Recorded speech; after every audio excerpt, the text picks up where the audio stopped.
దీంతో పాటు బెండకాయ బాగా తిన్నప్పుడండి మరి స్పెయిన్ దేశస్తులు చేసిన పరిశోధనలు ఇంకోటి ఉందన్నమాట.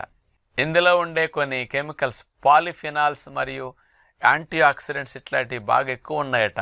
వీటి వల్ల ఏమవుతుందంటే మెదడులో కణజాలం ఏవైతే ఉన్నాయో ఇవి ఆక్సిడైజేషన్ అంటే ఆక్సీకరణం చెంది దెబ్బతినకుండా మెదడు కణాలని రక్షించడానికి, అవి అనారోగ్యానికి గురవ్వకుండా కాస్త ఎక్కువ కాలం జీవించటానికి బెండకాయలో ఉండే ఈ కెమికల్స్ ఎక్కువ ఉండటం ఒక కారణం.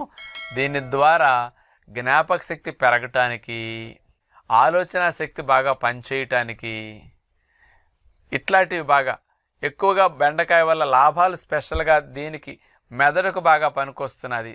నేర్చుకునే శక్తి కూడా లెర్నింగ్ ఎబిలిటీ బాగా పెరుగుతున్నది బెండకాయ తినటం వల్ల అనేది స్పెషల్గా స్పెయిన్ దేశస్తులు మరొక పరిశోధన ద్వారా అంటే బెండకాయకి మన బుద్ధి పెరగటానికి, తెలివితేటలు, మేధాశక్తికి, జ్ఞాపక శక్తికి